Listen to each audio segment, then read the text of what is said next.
نتوكل عليه ونعوذ بالله من شرور أنفسنا ومن سيئات أعمالنا من يهده الله فلا مضل له ومن يضلله فلا هادي له ونشهد أن لا إله إلا الله وحده لا شريك له ونشهد أن سيدنا وشفيعنا وحبيبنا ومولانا محمدا عبده ورسوله أما بعد فقد قال الله تبارك وتعالى في القرآن المجيد أعوذ بالله من الشيطان الرجيم بسم الله الرحمن الرحيم ألف لام ميم ذلك الكتاب لا ريب فيه هدى للمتقين الذين يؤمنون بالغيب ويقيمون الصلاة ومما رزقناهم ينفقون والذين يؤمنون بما أنزل إليك وما أنزل من قبلك وبالآخرة هم يوقنون أولئك على هدى من ربهم وأولئك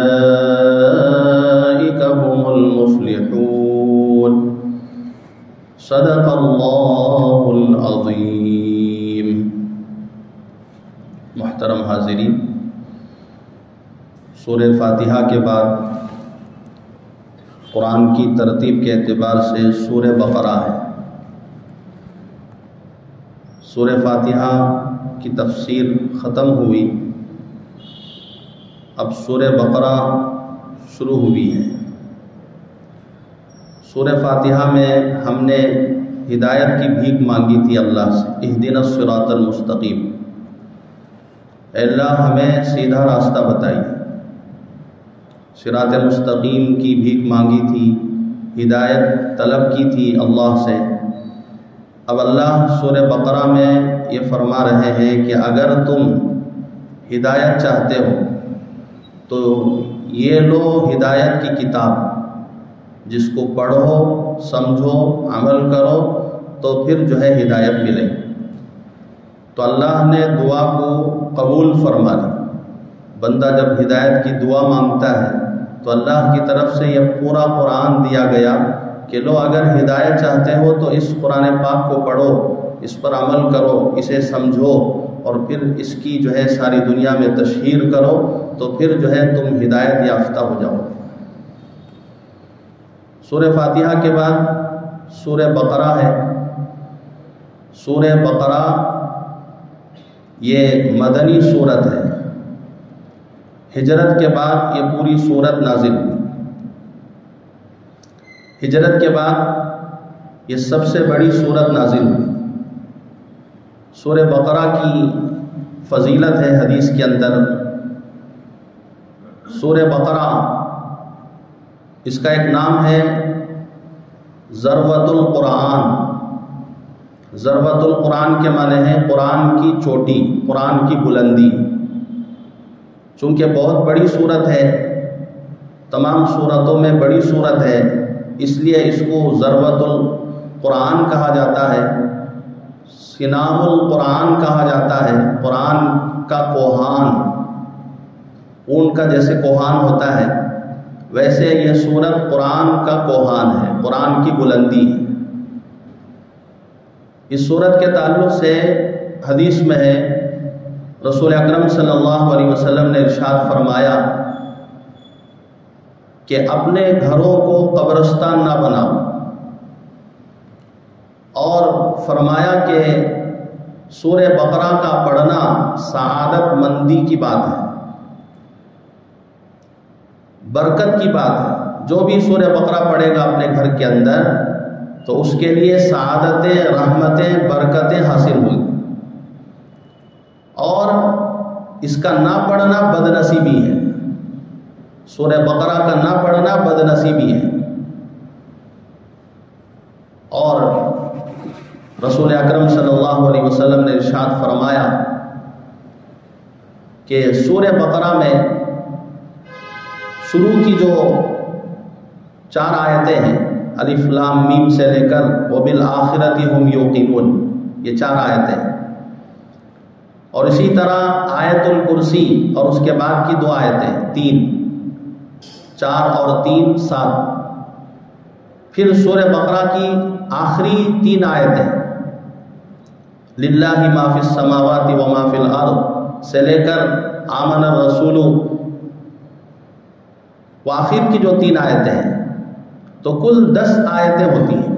حضرت عبداللہ بن مسعود رضی اللہ تعالیٰ عنہ فرماتے ہیں اگر کوئی صبح میں ان 10 آیتوں کی تلاوت کر لے، شام تک اللہ تبارک و تعالیٰ اس کی حفاظت فرمائے، ناگہانی آفتوں سے مصیبتوں سے اللہ اس کی حفاظت کرے، کوئی مصیبت فوراً پیش آنے والی، بچہ بیمار ہو گیا، بچہ ایکسیڈنٹ ہو گیا، گھر میں کسی کا انتقال ہو گیا، کوئی حادثہ پیش آ گیا، ان تمام مصیبتوں سے، ان تمام حالات سے اللہ تبارک و تعالی حفاظت فرمائیں گے جب بندہ صبح میں یا شام میں یہ 10 آیتوں کے پڑھنے کی اہتمام کرے۔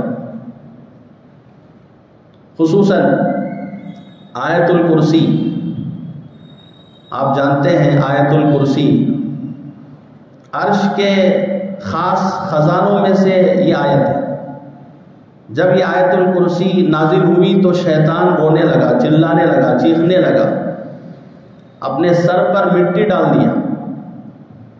حضرت ابو ہریرہ رضی اللہ تعالیٰ عنہ صدقۃ الفطر کے مال پر مامور تھے۔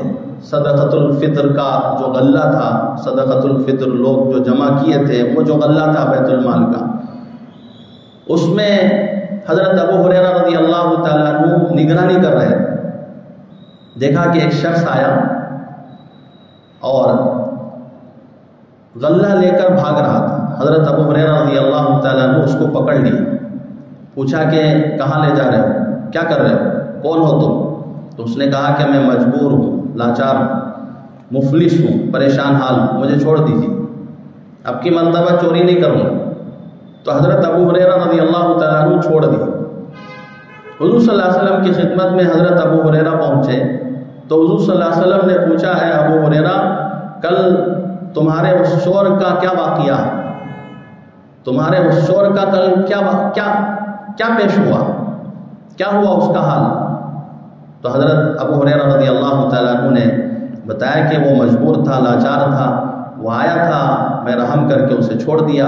حضور نے فرمایا دوسرے دن بھی آئے گا، آج کے دن بھی وہ آئے گا، صدقۃ الفطر کا مال چرانے کے لیے آج کے دن بھی آئے گا۔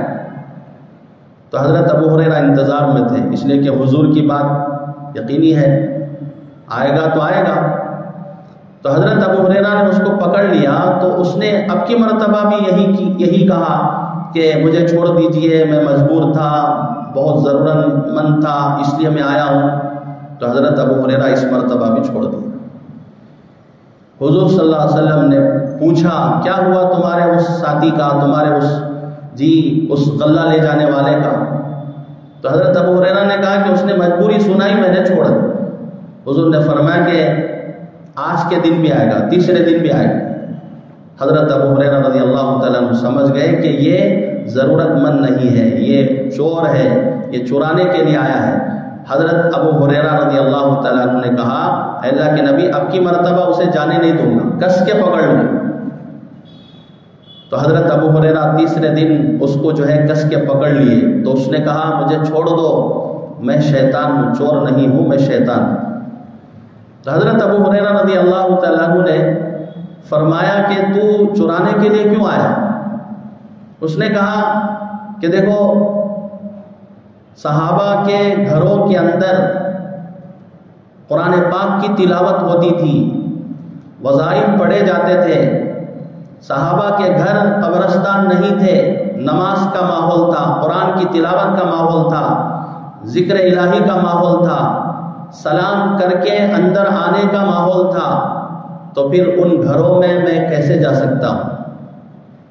شیطان گویا کہ زبان حال سے یوں کہا ہے حضرت ابو ہریرہ رضی وسلم سے، ان گھروں میں میں جا نہیں سکتا، ان گھروں میں مجھے بند کر دیا گیا، میں مجبور ہو کر لاچار ہو کر یہاں پر آیا۔ شیطان نے کہا دیکھو میں تمہیں ایک دعا بتلاتا ہوں، ایک وظیفہ بتلاتا ہوں، اس کو تم سن لو، اسے یاد کر لو اور مجھے چھوڑو۔ تو شیطان نے آیت الکرسی کے تعلق سے فرمایا، عرض حضرت ابو ہریرہ رضی اللہ تعالیٰ عنہ کے سامنے کہا کہ آیت الکرسی جو بھی سونے سے پہلے پڑھ کر سو جاتا ہے تو صبح تک اس پر میرا قابو نہیں ہوتا، صبح تک وہ میری حفاظت میں رہے گا، فرشتوں کے ذریعے سے اس شخص کی حفاظت اللہ تبارک و تعالیٰ کرے۔ تو یہ بات حضرت ابو ہریرہ رضی اللہ تعالیٰ عنہ حضور صلی اللہ علیہ وسلم سے عرض کیا کہ اللہ کے نبی، یہ شیطان نے یوں کہا ہے آیت الکرسی کے تعلق سے۔ تو اللہ کے نبی نے فرمایا کہ وہ جھوٹا ہے، لیکن آیت الکرسی کی فضیلت کے تعلق سے سچ کہا ہے۔ جھوٹا ہے، وہ جھوٹ بولتا ہے، لیکن آیت الکرسی کی فضیلت کے اعتبار سے جو باتیں اس نے کہی ہے وہ بالکل سچ ہے، اس میں یہ سچا ہے۔ تو پتہ چلا کہ آیت الکرسی جس گھر کے اندر پڑھا جائے سونے سے پہلے، خاص طور پر عاصف سے، جنات سے اور شریر قسم کے تمام بلاؤں سے اللہ تبارک و تعالیٰ اس پڑھنے والے کی حفاظت فرمائے، صبح تک اللہ کی نگرانی میں رہے گا، اللہ کی حفاظت میں رہے گا۔ تو 10 آیتوں میں سے شروع کی 4 آیتیں اور پھر آیت الکرسی اور اس کے بعد کی 2 آیتیں 7 ہو گئی، اور پھر للہ ما فی السماوات الی آخرہ آمن الرسول، اور اس کے بعد لا یکلف اللہ نفسا، یہ کل جو ہے 10 آیتیں ہیں۔ ان کے پڑھنے کا ہمیں اہتمام کرنا چاہیے، صبح میں، شام میں ان کے پڑھ کر دم کر لینا چاہیے، جس کی وجہ سے ناگہانی آفتوں سے اللہ تبارک و تعالی ہمارے گھر کے ہر فرد کی حفاظت فرمائے۔ یہ گویا کہ آہنی دیوار ہے، یہ گویا کہ زرہ ہے، جس طرح جنگ کے میدان میں زرہ کے ذریعے سے ہم اپنے آپ کو بچاتے ہیں تلوار کے وار سے، ایسے ہی اس وقت جادوگر، عاصف، جنات، یہ دنیا بھر میں فتنوں کا زمانہ ہے، یہ عام ہوتے جا رہے ہیں۔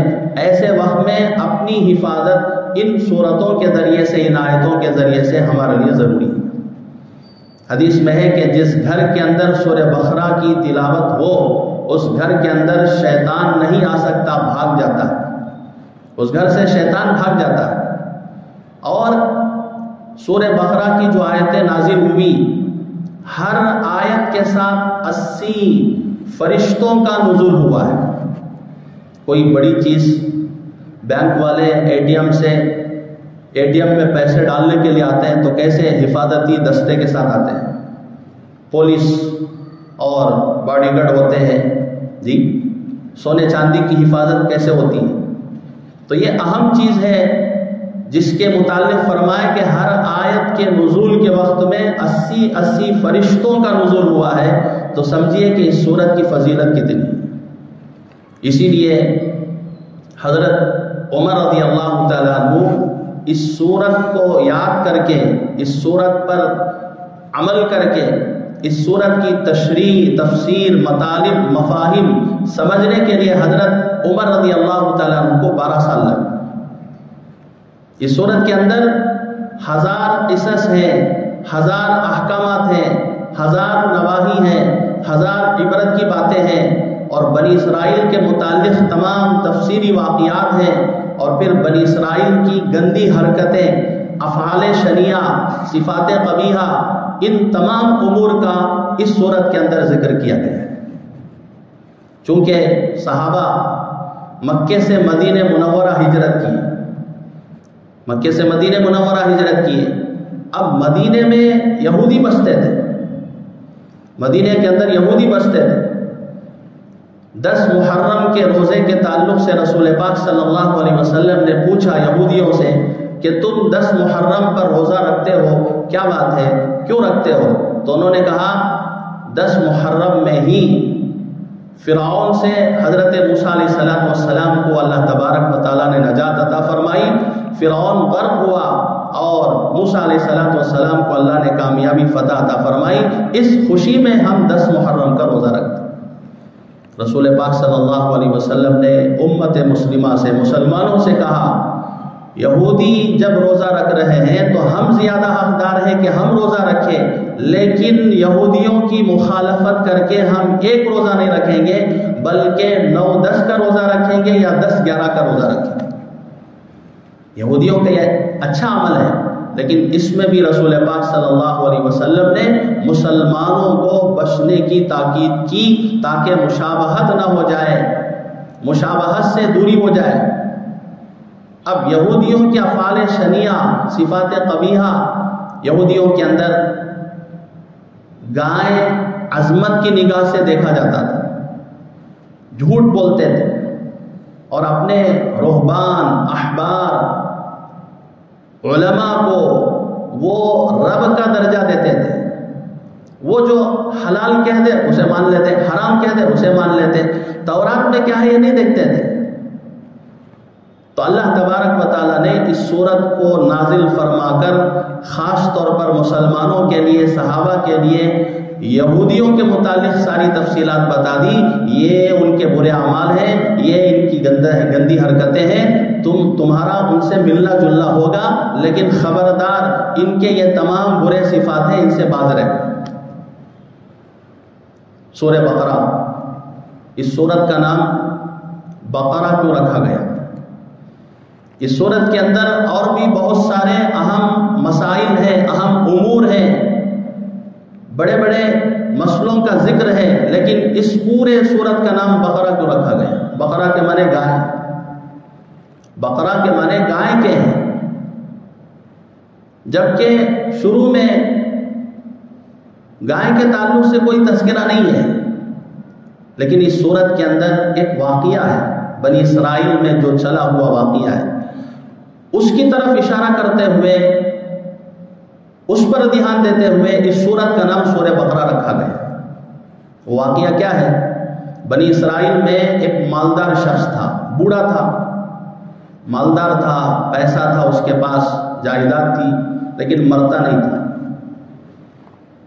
اس کا جو چچازاد بھائی تھا انتظار میں تھا کہ بوڑھا کب مرے، میں اس کے پورے مال کو ہڑپ لوں، اس کی پوری جائیداد پر میں اپنا قبضہ جما لوں، انتظار میں تھا۔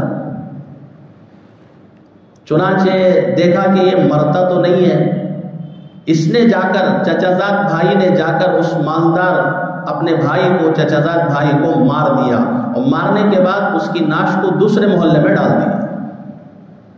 الٹا چور کو توال کو ڈانٹے، اس طرح وہ اس محلے میں جا کر رو رہا تھا، میرے بھائی کو کسی نے قتل کر دیا، میرے بھائی کو کسی، حالانکہ خود قتل کیا ہے، خود قتل کیا ہے، خود یہ حرکت کی ہے، اور دوسرے محلے میں جا کر ڈال کر کہہ رہا ہے کہ خون کا بدلہ لو، خون کا بدلہ لو، خون بہا، دیت مجھے چاہیے، میں اس کا چچازاد بھائی ہوں۔ چنانچہ اب جتنے بھی قبیلے والے تھے بنی اسرائیل میں، یہ گناہ ایک دوسرے پر ڈال رہے تھے، یہ الزام ایک دوسرے پر ڈال رہے تھے، میں نے نہیں کیا، تم نے کیا، فلاں قبیلے والے نے کیا، فلاں خاندان والے نے کیا، فلاں نوجوان نے کیا، اس طرح آپس میں بہت بڑا ہنگامہ ہونے والا تھا، اور یہ مقدمہ پیش ہوا حضرت موسیٰ علیہ السلام کے سامنے۔ تو حضرت موسیٰ علیہ السلام کے پاس آ کر قوم نے کہا، آپ اللہ سے دعا کر دیجئے کہ یہ مسئلہ حل ہو جائے، قاتل کا پتہ چل جائے کہ قاتل کون ہے، مقتول تو ہے، قاتل کا پتہ نہیں۔ تو حضرت موسیٰ علیہ السلام نے اللہ سے دعا کی، تو اللہ تعالیٰ نے فرمایا، ان اللہ یأمرکم ان تذبحوا بقرہ، اللہ نے فرمایا کہ بنی اسرائیل سے کہو کہ گائے ذبح کرو، اللہ نے بنی اسرائیل سے کہا کہ گائے ذبح کرو۔ قوم سے جب حضرت موسیٰ علیہ السلام نے فرمایا کہ اللہ کا فرمان ہے کہ گائے ذبح کرو، قاتل کا پتہ چل جائے گا، قوم نے کہا، اتتخذنا ہزوا، اے موسیٰ کیا تم مذاق کر رہے ہو ہمارے ساتھ؟ جلیل القدر پیغمبر ہیں، بے ادب لوگ حضرت موسیٰ کے تعلق سے کہہ رہے ہیں کہ حضرت موسیٰ مذاق کر رہے ہیں۔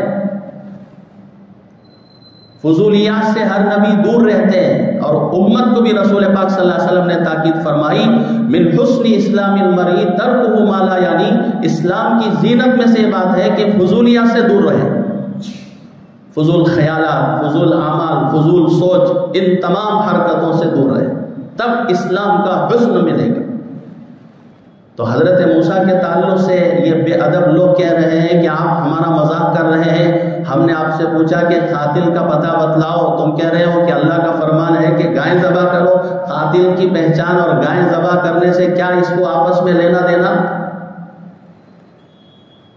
حضرت موسیٰ علیہ السلام نے فرمایا دیکھو یہ اللہ کا حکم ہے اور میں مذاق نہیں کر رہا ہوں، میں حقیقت سمجھا رہا ہوں، اللہ کا حکم بتا رہا ہوں۔ چنانچہ مرتا کیا نہ کرتا، انہوں نے پوچھنا شروع کیا گائے کیسی ہو، گائے کیسی ہو، بوڑھی ہو، جوان ہو، کیسی ہو؟ تو اللہ نے فرمایا گائے بالکل بوڑھی بھی نہیں ہونا چاہیے اور بالکل جوان بھی نہیں ہونا چاہیے، عوان بین ذالک، اس کے درمیان میں ہونا چاہیے۔ جیسے جیسے سوالات کرتے گئے ویسے ویسے شرائط اللہ تبارک و تعالیٰ نے مقرر کر دیا۔ ان اللہ یامرکم ان تذبحوا بقرہ، گائے ذبح کرو، کوئی بھی گائے ذبح کرو۔ جیسے بعض لوگوں کی عادت ہوتی ہے فضول پوچھنا، فضول سوالات، بیکار قسم کے سوالات، بیکار قسم کے سوالات۔ اسلام نے اس سے منع کیا ہے، کام کی باتیں کرو۔ بقرۃن تنوین ہے، نکرہ ہے، عربی گرامرز کے اعتبار سے اس کا مطلب یہ ہے کہ کسی بھی طریقے کی گائے ذبح کرو، لیکن انہوں نے گائے ذبح کرنا نہیں تھا، اس لیے کہ گائے کی محبت دل کے اندر تھی، بچڑے کی محبت دل کے اندر تھی، اور اللہ اسی چیز کو ان کے دل سے نکالنا چاہتے تھے، اسی عظمت کو، اسی احترام کو جو خود ساختہ جو انہوں نے معبود بنا لیا گائے کو، بچڑے کو، اس چیز کو دل سے نکالنا چاہتے تھے، اس لیے اللہ نے فرمایا کہ گائے ذبح کرو۔ اب یہ پوچھنے لگے گائے کیسی ہو، بوڑھی ہو کہ جوان ہو؟ اللہ نے فرمایا کہ نہ بوڑھی ہو نہ جوان ہو، درمیانی عمر والی ہو۔ پھر پوچھا کہ ہمیں اشتباہ ہو رہا ہے، ہمیں اندازہ نہیں ہو رہا ہے کہ کیسی گائے ذبح کریں، اس کا رنگ وہ کیسا ہونا چاہیے، ما لونھا، اس کا رنگ کیسے ہونا چاہیے؟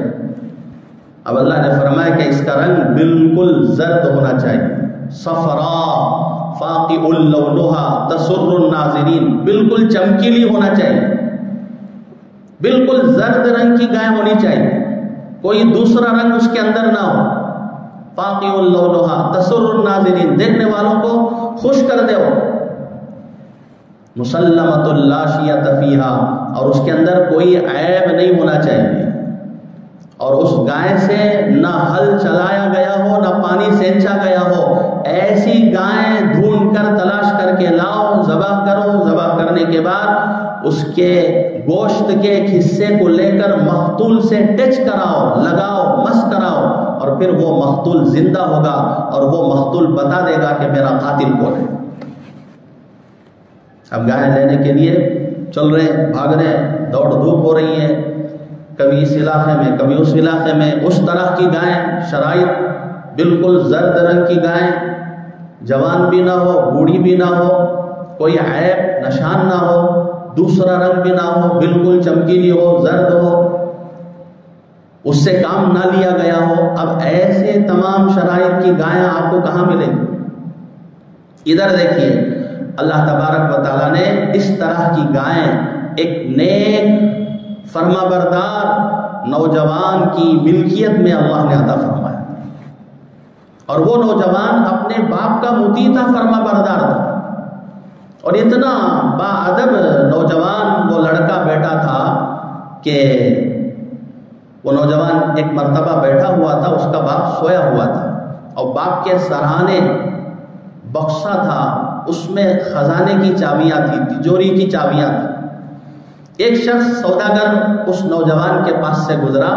اور کچھ چیزیں بیچ رہا تھا اور اسے پیسوں کی ضرورت تھی۔ اس نوجوان سے اس سوداگر نے کہا دیکھو مجھے پیسوں کی ضرورت ہے، 70,000 درہم میں یہ چیزیں اشرفیاں تھیں یا کوئی اور سامان تھا، یہ چیزیں میں 70,000 درہم میں دے دوں گا، لیکن شرط یہ ہے کہ ابھی تم مجھے وہ پیسہ دے دو، 70,000 درہم دے دو۔ اس نوجوان نے کہا کہ ابا سوئے ہوئے ہیں، باپ کو جگانا مناسب نہیں ہے، باپ کو جگانا مناسب نہیں ہے، بے ادبی ہے، آپ تھوڑا سا انتظار کیجئے، چابیاں باپ کے پاس ہیں، اگر میں جگاؤں گا تو باپ کی نیند میں خلل پیدا ہوگا، آپ تھوڑا سا انتظار کر لیجئے، باپ اٹھیں گے، چابیاں لے لوں گا اور اس کے بعد تمہارا پیسہ تمہیں دے کر میں چیزیں لے لوں گا۔ سوداگر کہنے لگا کہ نہیں، ابھی دینا ہے۔ تو اس نے کہا کہ ٹھیک ہے، آپ اپنا مال مبارک ہو، آپ چلتے بڑھو۔ سستا سودا تھا، نفع بہت زیادہ تھا، باپ کی بے ادبی کرنا نہیں چاہتا تھا، باپ کی بے ادبی سے بچنے کے لیے اس نے اس سودے کو ریجیکٹ کر دیا، ختم کر دیا۔ اللہ تعالیٰ اس کے ذریعے سے، اس کی وجہ سے اس کے ملکیت میں ایک ایسی گائے عطا کی جو بالکل بوڑھی بھی نہیں، جوان بھی نہیں، اور بالکل زرد رنگ کی گائے، اور اس کے اندر ایک دھبا بھی نہیں، کوئی عیب نہیں۔ بنی اسرائیل کو جس طریقے کی گائے چاہیے تھی وہ گائے اس نوجوان کے پاس موجود تھی۔ اب جا کر بنی اسرائیل نے کہا کہ یہ گائے تم کتنے میں بیچو گے؟ تو اس نوجوان نے کہا کہ اس گائے کے بقدر سونا چاندی دو گے تو بیچوں گے، گائے کے وزن کے بقدر مجھے سونا چاہیے۔ حضرت موسیٰ علیہ السلام کے پاس آ کر بنی اسرائیل نے کہا کہ یہ نوجوان اس طرح کی بات کر رہا ہے۔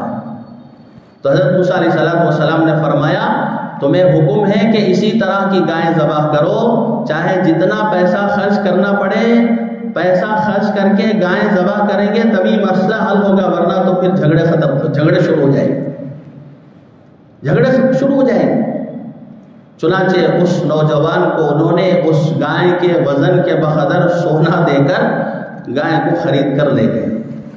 دیکھیے اس نوجوان نے ایک سودا ریجیکٹ کر دیا کہ کہیں میرے باپ کی نیند میں خلل نہ آئے، کہیں میرے باپ کے نیند میں خلل نہ آئے، اس نے ٹھکرا دیا، اور اس نیکی کے بدلے میں اللہ تبارک و تعالیٰ نے ایک دوسری نیکی، ایک دوسرا نفع عطا فرمایا۔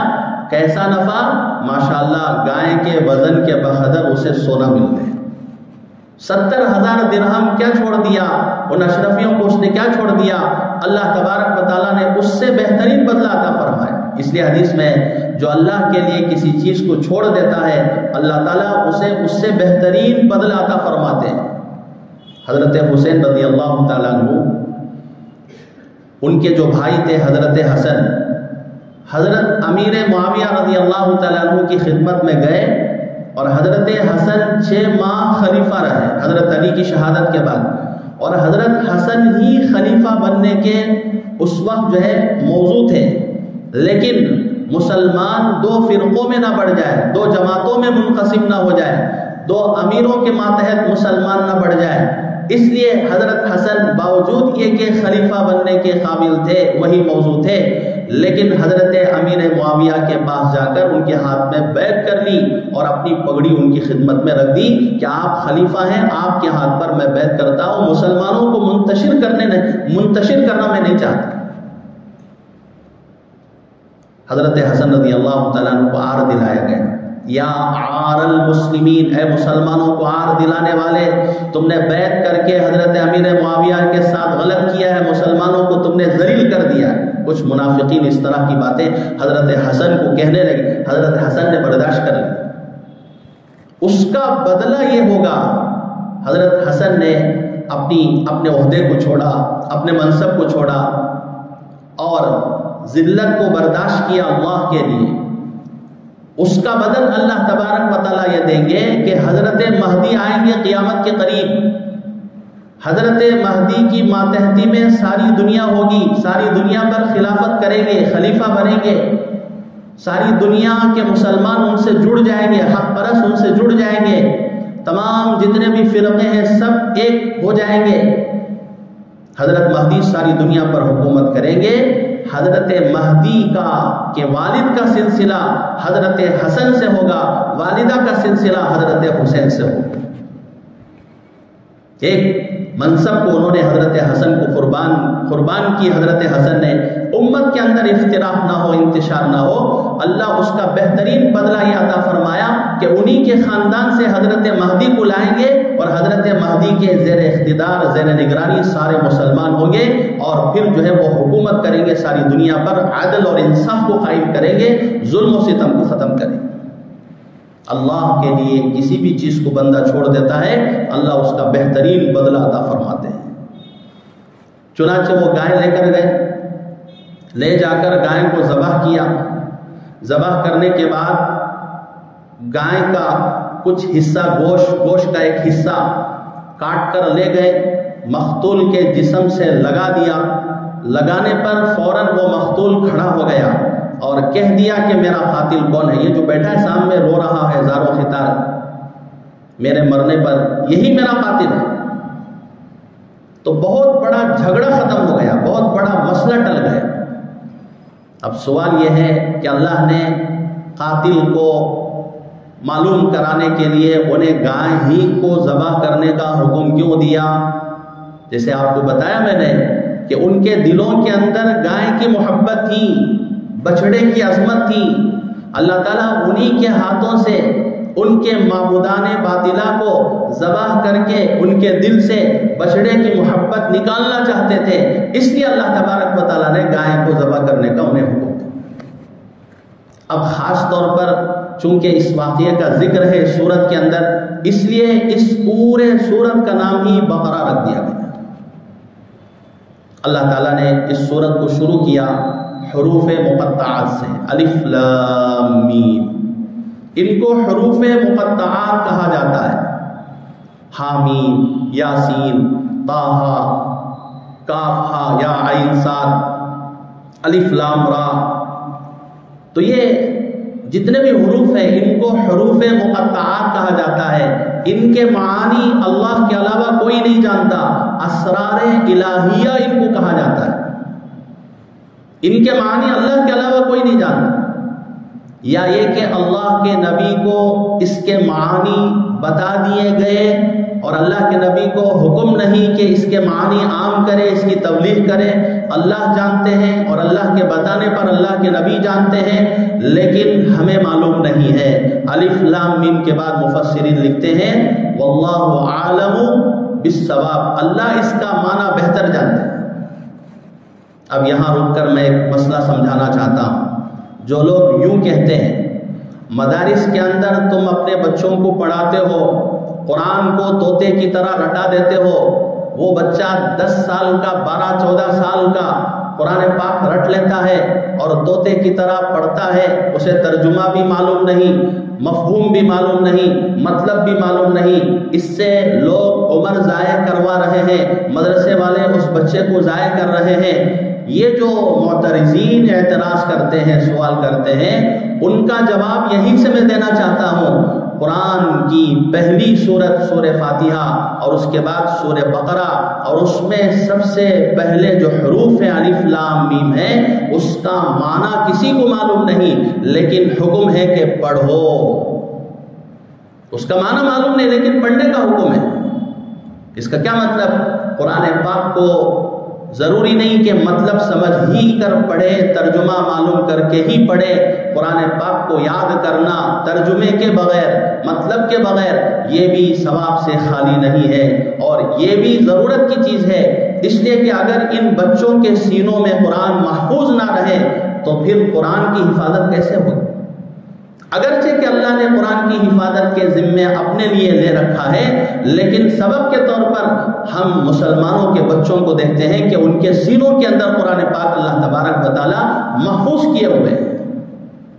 تو یہ بہت بڑی خوشائن بات ہے کہ ہمارے بچوں کے سینے قرآن پاک کو اٹھا رہے ہیں، قرآن پاک کے حامل ہیں، اور وہ سینے کتنے مبارک ہیں. کل قیامت کے دن ان کے والدین کو اللہ تبارک و تعالیٰ سروں پر سونے کا تاج پہنائے اور اس کی روشنی سورج کی روشنی سے بھی زیادہ روشن ہو. تو حافظ قرآن کے ماں باپ کے ساتھ یہ سلوک ہے تو پھر حافظ قرآن کے ساتھ کیا سلوک ہوگا آپ اندازہ لگائیں. تو اس لیے اپنے بچوں کو مدارس میں بھیجنا چاہیے، قرآن پاک کے حافظ بنانا چاہیے، ہر گھر کے اندر کوئی نہ کوئی حافظ ہونا چاہیے۔ اللہ تعالیٰ نے حروف مقطعات کے بعد ارشاد فرمایا ذَلِكَ الْكِتَابُ لَا رَيْبَ فِيهِ، وہ کتاب جس میں کوئی شک نہیں ہے۔ اب یہاں پر کتاب تو سامنے ہے قرآن پاک، کتاب سے مراد قرآن پاک ہے، کتاب سے مراد قرآن پاک ہے، تو یہ کتاب ہونا چاہیے، حاضل کتاب ہونا چاہیے۔ ذالک الکتاب کیوں فرمایا؟ ذالکہ کے معنی وہ، ذالک رجل وہ آدمی، ھذا رجل یہ آدمی، ذالک الکتاب وہ کتاب، ھذا الکتاب یہ کتاب، تو یہ کتاب ہونا چاہیے۔ ذالکہ اس میں بعید کا اشارہ کیوں لایا گیا یہاں پر؟ تو مفسرین نے لکھا ہے ذالک الکتاب کا مطلب ذالکہ کو اللہ نے اس میں بعید اس لیے لایا ہے، اس میں اشارہ بعید قرآن پاک کی عظمت کو بتانے کے لیے، قرآن پاک کی رفعت کو بتانے کے لیے کہ اسے ہلکے میں نہ لو، بلکہ یہ عظیم الشان کتاب ہے، یہ بلند ترین کتاب ہے، تمام کتابوں کو منسوخ کرنے والی یہ کتاب ہے۔ ذالک الکتاب وہ کتاب، یعنی بہت ہی اہم کتاب، لا ریب فیہ اس میں کوئی شک نہیں ہے۔ تردد کے ساتھ، شکوک و شبہات کے ساتھ اگر کوئی قرآن پاک پڑھتا ہے تو اسے شکوک و شبہات ہی نظر آئیں گے۔ یقین کے ساتھ اگر پڑھے یہ اللہ کا کلام ہے، اس میں کوئی لفظ ایسا نہیں ہے جو عیبدار ہو، جو یوں کہیں کہ یہ صحیح نہیں ہے وہ صحیح ہے، اس طرح کوئی معترض اعتراض نہیں کر سکتا کسی بھی لفظ کے تعلق سے، کسی بھی حرف کے تعلق سے، کہیں بھی کسی میں بھی کسی بھی جگہ میں فرمایا کہ شک نہیں ہے، لا ریب فیہ اس میں کوئی شک نہیں ہے۔ اب اگر کوئی پیلا چشمہ ڈال لے تو اسے ہر چیز پیلی نظر آئے، کوئی ہرا چشمہ پہن لے تو اسے ہر چیز ہری نظر آئے۔ جو جس قسم کا چشمہ پہنے گا اس اعتبار سے اسے وہ چیزیں نظر آئیں گی۔ قرآن پاک میں تو کوئی شک نہیں ہے، لیکن قرآن پاک پڑھنے والا اگر شاکی ہو، متردد ہو، وہ شک و شبہ کے ساتھ پڑھ رہا ہے تو اسی طرح کی چیزیں اسے نظر آئیں۔ جیسے ایک عورت عید کا چاند دیکھنے کے لیے ساری سہیلیاں اوپر گھر کے اوپر چلی گئی۔ اب یہ عورت اپنے بچے کو پاخانہ صاف کر کے ہاتھ صحیح نہیں دھوئی تھی اور اسی حال میں اوپر چلی گئی۔ ساری سہیلیاں چاند کو دیکھ رہی ہے اور چاند نظر آ گیا عید کا۔ اب یہ بھی جو ہے چاند کو دیکھ رہی ہے، یہ عورت بھی جس نے نجاست صاف کر کے صحیح طور پر اپنا ہاتھ دھو کے نہیں آئی، نجاست کے ذرات اس کے ہتھیلی میں یا انگلی میں لگے ہوئے تھے۔ عام طور پر عورتیں اپنی انگلیوں کو ناک کے پاس کرتے ہیں یا آنکھ کے پاس کرتے ہیں، اس طرح ناک پر اپنی انگلیوں کو رکھ کر وہ چاند کو دیکھ رہی تھی اور یوں کہہ رہی تھی کہ چاند نظر آ رہا ہے، پتہ نہیں اس سال کے چاند میں بدبو کیوں ہے۔ چاند تو نظر آ رہا ہے لیکن پتہ نہیں اس سال کے چاند میں بدبو کیوں ہے۔ بتائیے بدبو چاند میں ہے یا تیری انگلی میں ہے؟ تیری انگلی میں بدبو ہے۔ جو لوگ بھی قرآن پاک پر اعتراض کرتے ہیں ان کی ذہنیت میں بدبو ہے، ان کی ذہنیت میں خباثت ہے، ان کی سوچ خبیث ہے، ان کی فکر خبیث ہے۔ لیکن قرآن پاک یہ اللہ کا کلام ہے۔ اللہ نے فرمایا اگر شک و شبہ کے ساتھ پڑھو گے تو کچھ نہیں ملے گا، یہاں آنا ہے پڑھنا ہے بغیر شک و شبہ کے۔ ذالک الکتاب یہ کتاب لا ریب فیہ اس میں کوئی شک نہیں۔ بھینگے آدمی کو آپ نے دیکھا ہے، ایک چیز اسے دو دو نظر آتی ہے۔ بھینگا آدمی، بھینگا ایک طالب علم تھا، اس کی آنکھ میں کچھ عیب تھا، ایک چیز دو دو نظر آتی تھی اسے۔ استاد نے اس طالب علم سے کہا، اس بھینگے سے کہا جا کر الماری میں فلاں الماری میں ایک عطر کی شیشی ہے اسے لے کر آ۔ بھینگے سے کہا کہ جا کر الماری میں ایک عطر کی شیشی اسے لے کر آؤ۔ اب اس نے الماری کھولی تو دیکھا کہ اب ایک عطر کی شیشی اسے نظر نہیں آ رہی بلکہ دو شیشیاں نظر آ رہی ہیں، حالانکہ ہے ایک ہی شیشی لیکن بھینگا اس لیے دو نظر آ رہے ہیں۔ آ کر استاد سے کہا کہ استاد ایک شیشی نہیں ہے دو ہے، کون سی لے کر آؤں؟ استاد سر پر ہاتھ رکھ کر کہا کہ ارے وہاں پر ایک ہی شیشی ہے، ایک شیشی کو لے کر آؤ، لیکن یہ کہہ رہا ہے کہ نہیں 2 شیشیاں ہیں، بھیگا ہے، اس کے اندر خرابی ہے، اس کے اندر عیب ہے۔ استاد غصے میں کہا 2 اگر شیشیاں ہیں تو ایک کو گرا دے، ایک کو ختم کر دے، دوسری شیشی کو لے کر۔ اب جا کر وہ ایک شیشی کو مارا کیا، 2 شیشیوں کو بھی مار دیا، اور وہاں پر 2 شیشیاں نہیں تھی، جو ایک تھی وہ بھی ختم ہو گئی۔ اور وہ سمجھ رہا تھا کہ 2 شیشیاں نہیں تھے، وہ ایک ہی شیشی تھی، اور سمجھ کر یہ مارا کہ ایک ہی شیشی ہے، دوسری لے جاؤں گا۔ وہ ایک شیشی کو مارا تو اب کچھ بھی نظر نہیں آتا۔ ایسے کچھ بھینگے ہوتے ہیں اور انہیں قرآن کے اندر شک نظر آتا ہے، اور کہتے ہیں کہ یہ آیتیں جہاد کی حصے نکال دو، یہ آیتیں جہاد کی حصے نکال دو۔ اللہ اکبر! جہاد کب ہے؟ پہلے پیغام سنایا جاتا ہے، پہلے اللہ کی طرف بلایا جاتا ہے۔ دین کی گاڑی چل رہی ہو، غور سے سننا میری بات، دین کی گاڑی چل رہی ہو اور اس دین کی گاڑی میں کوئی روڑا اٹکائے، تب جو ہے حکم ہے کہ اس روڑا اٹکانے والے کو راستے سے پاک کرو۔ دین کی گاڑی چل رہی ہو، کوئی روڑا اٹکانے والا آئے اور پھر دین کی گاڑی میں روڑا اٹکائے، تب جہاد کا حکم ہے۔ پہلے تو حضرات صحابہ اللہ کا پیغام پیش کرتے تھے، اور پھر اس کے بعد یوں کہتے کہ تم جزیہ دو، ہم تمہاری حفاظت کریں گے۔ تیسرے درجے میں تھا آپریشن۔ ڈاکٹر فوراً آپریشن نہیں کرتا، ڈاکٹر کہتا ہے کہ دوائی لے لو، انجیکشن لے لو۔ اب دیکھتا ہے کہ اس کا مرض بغیر آپریشن کے ہو نہیں سکتا، تو آخری درجے میں فیصلہ کرتا ہے کہ آپریشن کے بغیر تمہارا کام نہیں ہوتا، اس پیر کو کاٹنا پڑے گا، اس ہاتھ کو کاٹنا پڑے گا، اور پھر جو ہے اس انگلی کو کاٹنا پڑے گا۔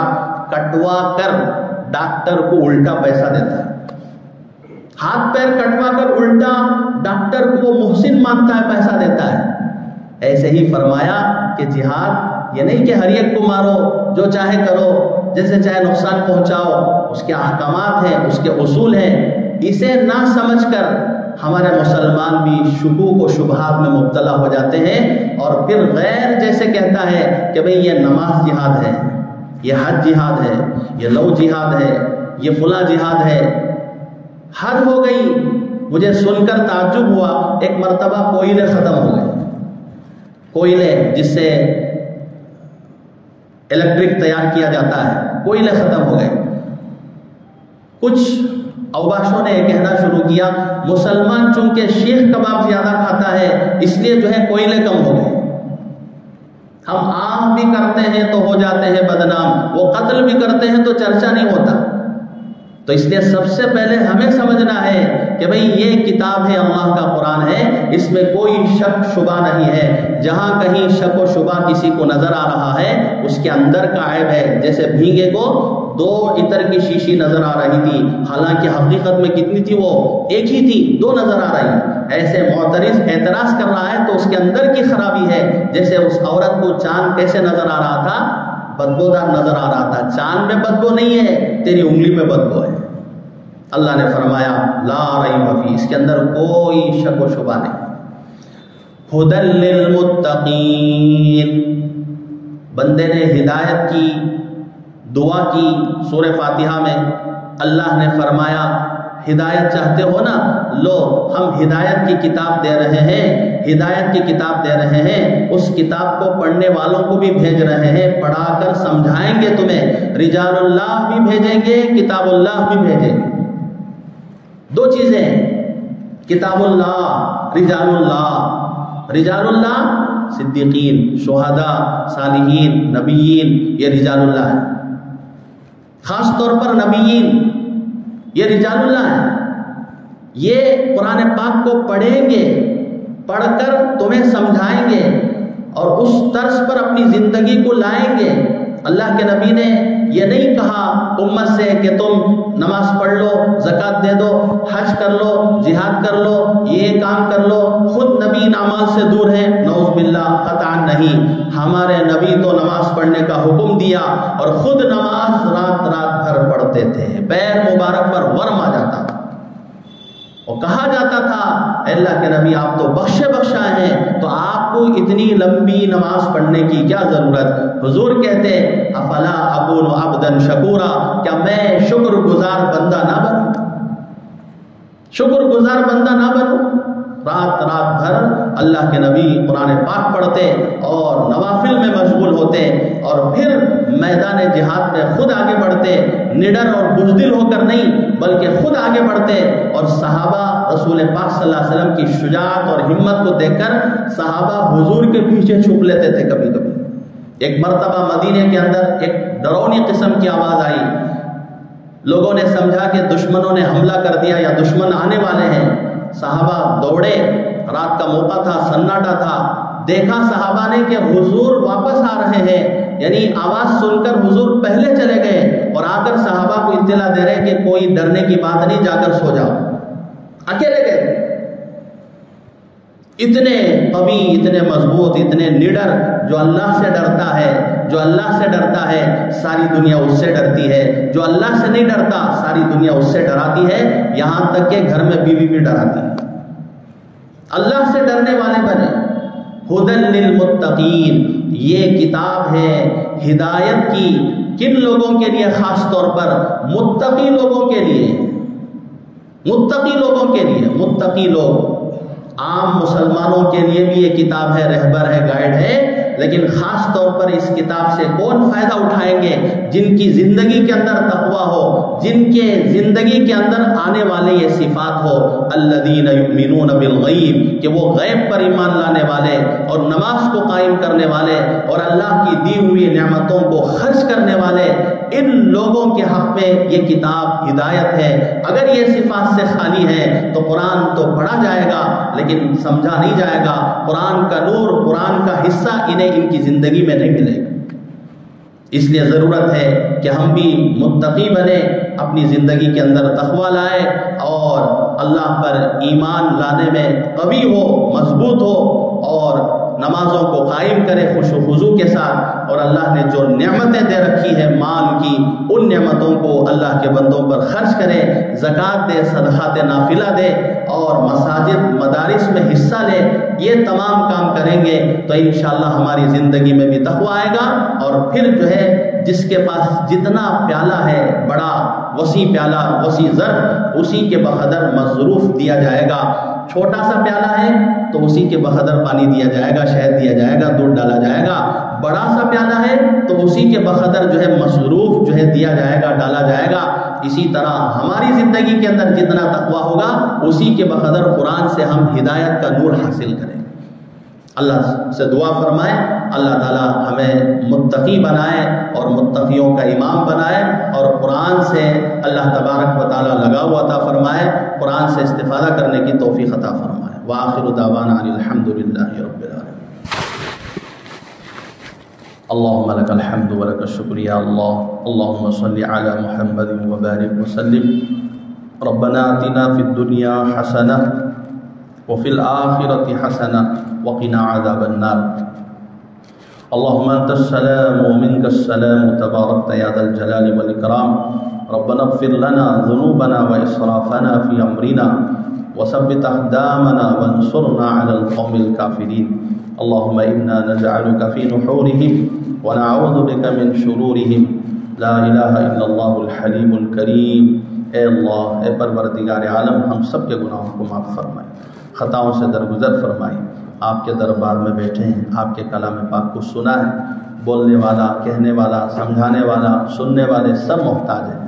مولا قرآن کا نور عطا فرمائیے، قرآن کا فہم عطا فرمائیے، قرآنی زندگی نصیب فرمائیے، قرآن کی برکتیں ہمارے خاندانوں میں، ہماری نسلوں میں، ہمارے گھروں میں عطا فرمائیے۔ بار بار آپ کے کلام پاک کو صبح شام دن رات ہمیں پڑھنے کی توفیق عطا فرمائیے۔